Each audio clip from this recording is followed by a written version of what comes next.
Police రాజ్యమా, ప్రజారాజ్యమా, Indiramma రాజ్యమా? Indiramma రాజ్యం అంటే అచ్చా అందుకే పెట్టిర్రా మీరు పేరు? ఎమర్జెన్సీ లెక్క ఉంటుందని చూపించడానికి ఇందిరమ్మ రాజ్యం అని పెట్టిర్రా? ఇప్పుడు అర్థమవుతుంది రాష్ట్ర ప్రజలకు ఇందిరమ్మ రాజ్యం అని ఎందుకు అన్నాడు రేవంత్ రెడ్డి అనేది ఇప్పుడు అర్థమవుతుంది. యూనివర్సిటీలో నిర్బంధం, టీజీపీఎస్సీ ఆఫీస్ ముందర నిరసన తెలపడానికి పోయారు. నీకేమైంది? నిరసన తెలిపే హక్కు కూడా లేదా? పాపం ఇద్దరు రైతులు, నేను ఒక వీడియో చూసిన, భార్య భర్తలు హైదరాబాద్కి ఏదో వచ్చిన వాళ్ళని కూడా పోలీస్ జీప్ ఎక్కిస్తున్నారు. ఒక జర్నలిస్టు ఏదో న్యూస్ ఛానల్ ఆయన కూడా వ్యాన్ ఎక్కిస్తున్నారు. ఒక ఆయన అడ్వకేట్ నాంపల్లి కోర్టుకు పోతుండు బైక్ మీద, ఆయన బైక్ పక్క కాపించారు, ఆయనను వ్యాన్ ఎక్కిచ్చారు. అదే కాంగ్రెస్ పార్టీ వాళ్ళు ఏమో కండువాలు వేసుకొని మంచిగా పోతున్నారు ముంగటికెళ్ళి టీజీపీఎస్ ఆఫీస్ ముంగటి. అంటే ఈ రాష్ట్రంలో కాంగ్రెస్ పార్టీ కండువా ఉంటే ఇక లైసెన్స్ ఉన్నట్టేనా అన్నిటికీ? ఇక లేకపోతే వేరే వాళ్ళు అయితే ఇక పోలీస్ జీబులు ఎక్కిస్తారు, పోలీస్ వ్యాన్లు ఎక్కిస్తారు, గోషమాల్ స్టేడియంకి బొల్లారం పోలీస్ స్టేషన్కి పంపిస్తారా? అంటే ఒక రకమైనటువంటి ఎమర్జెన్సీ నాటి రోజుల్ని ఇవాళ రేవంత్ రెడ్డి చూపిస్తున్నాడు. దానికోసమే ఆయన ముద్దుగా మంచిగానే పెట్టుకున్నాడు పేరు ఇందిరమ్మ రాజ్యం. అంటే ఎన్నికలప్పుడు ఎవరికి అర్థం కాలే, ఇప్పుడు చూపిస్తున్నాడు 7 నెలల్లో రేవంత్ రెడ్డి చూపిస్తున్నాడు ఇందిరమ్మ రాజ్యం అంటే గిది అని. కడపకు వేయండు, మన ఆంధ్రాకు వేయండు, అమరావతికి వేయండు. అక్కడ పోయేమంటాడు, కడపకు ఉప ఎన్నిక వస్తే ఊరూరు తిరుగుతా, మొత్తం క్యాబినెట్ అంతా తీసుకొచ్చిన ఇటుకని అని చెప్పి మాట్లాడతారు. అసలు నీకు కడపకి ఏం సంబంధం నాకు అర్థం కాదు. నిన్ను తెలంగాణ ప్రజలు మీకు అవకాశం ఇచ్చింది తెలంగాణలో మంచిగా పరిపాలన చేయమని.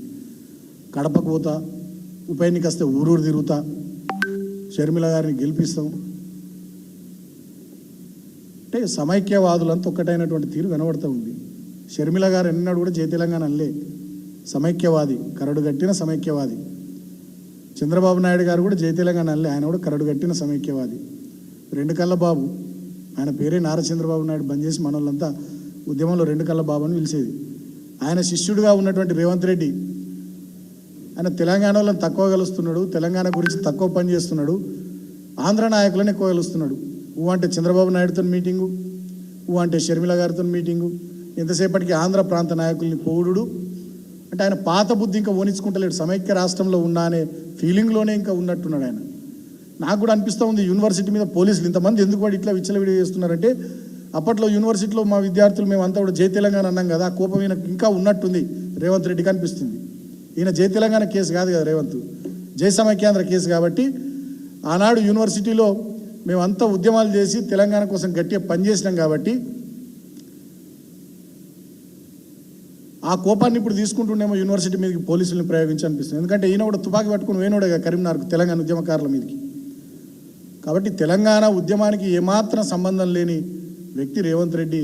ఆయనకు అవకాశం వచ్చి ఇలా ముఖ్యమంత్రి అయిండు, మంచిగా పనిచేసి ప్రజల్లో తనను తాను నిరూపించుకోవాల్సింది పోయి ఈ రకంగా ప్రజాపాలన పేరిట దగాపాలన చేస్తూ ఇందిరమ్మ రాజ్యం పేరిట ఎమర్జెన్సీ రోజుల్ని తెలంగాణలో గుర్తుకు తీసుకురావడం, తెలంగాణలో అమలు చేయడం నిజంగా బాధాకరమైన విషయం. ఈ పద్ధతులు మార్చుకోవాలని చెప్పి రేవంత్ రెడ్డిని మేము హెచ్చరిస్తూ ఉన్నాం.